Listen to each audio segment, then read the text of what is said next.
cold today and we've been thinking about ways to keep warm. One of the best ways is to wear a hat. Today then, we're going to have a look at a type of hat that a lot of reenactors wear. This hat is worn by Anglo-Saxon reenactors, Viking reenactors, Norman reenactors, and lots of other reenactors as well. It's not just from that time in history. It goes way, way back, and it's worn a lot later as well. So today we are going to show you the basics of how to make a Phrygian hat and tell you a little bit about the history. I hope you enjoy watching.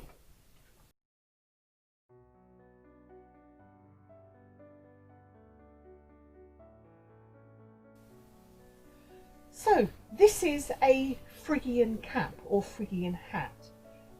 They're quite popular with reenactors, although it's not specific to the Viking period.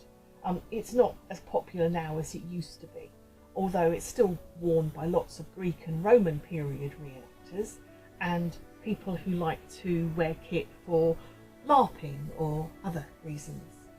The Phrygian cap or Phrygian hat is basically a cone shape. You have one side that will go around your head, a curve that you wear to the back, and a straight edge that comes down the front. When you put it on, the top is longer than the head, so that bit folds over in various different ways to give different looks. Here we're cutting a cap out of orange wool, so it will be nice and warm.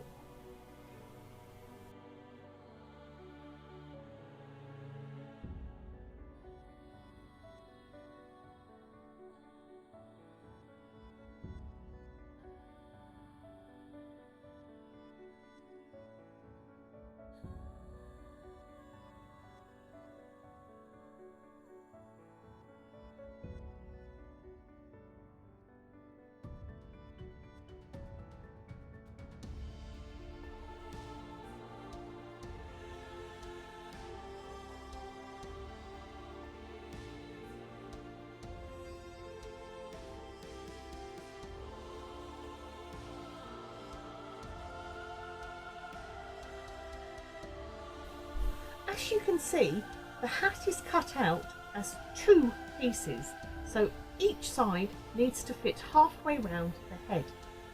Then they are sewn together along two of the sides to make the hat. It's about as simple a design as it's possible to get.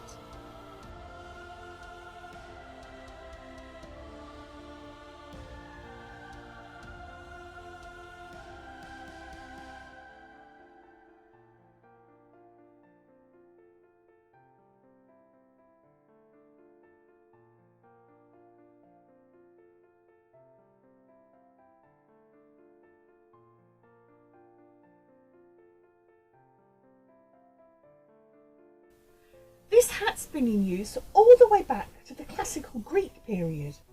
Here you can see it being worn on a statue of Paris of Troy.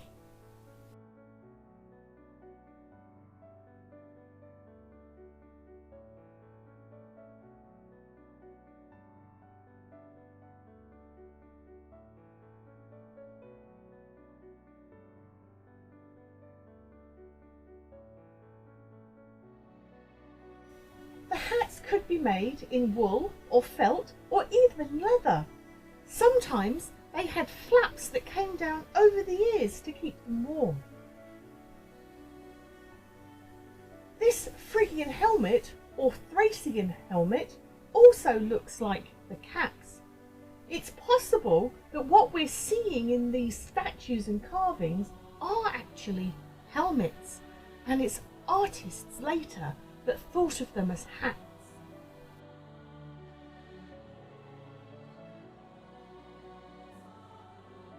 And this is what an actual Phrygian hat looks like when it's being worn. This is a green wool one we made earlier.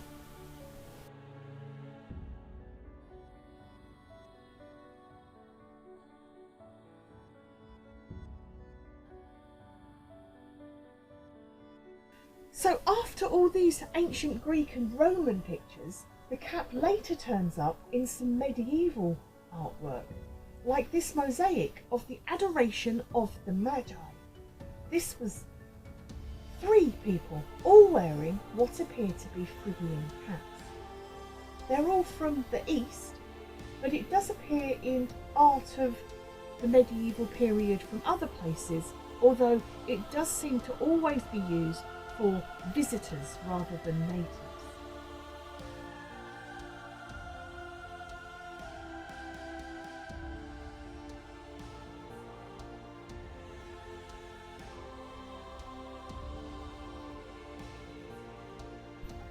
This is the closest we have to evidence of the Phrygian hat being worn in Viking times. This is a runestone that was found in Sweden.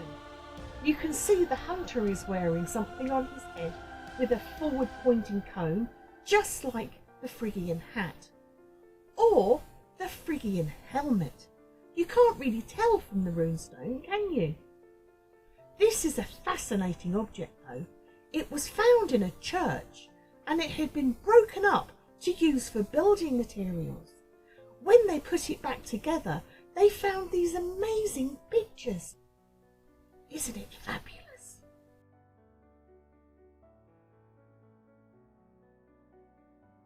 So, you've seen some of the evidence, but sadly there aren't any actual archaeological finds of hats like this from the Viking or Saxon period, which most of the time is what we are reenacting.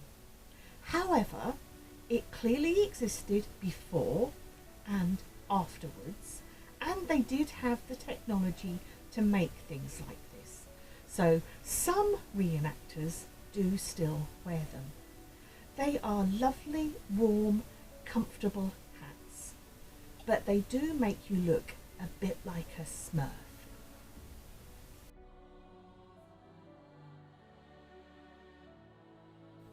The hat is sewn together along the front and the curved seam at the back.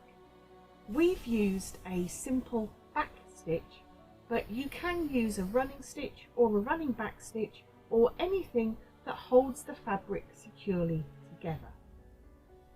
It's just 2 seams, so it's fairly quick to make.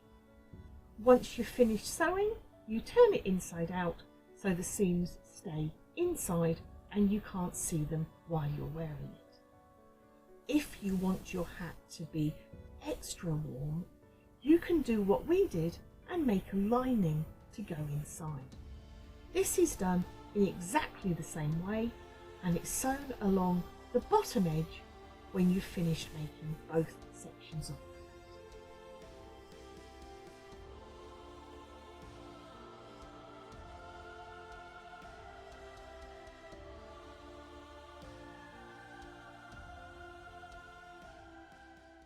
So that's the Phrygian cap.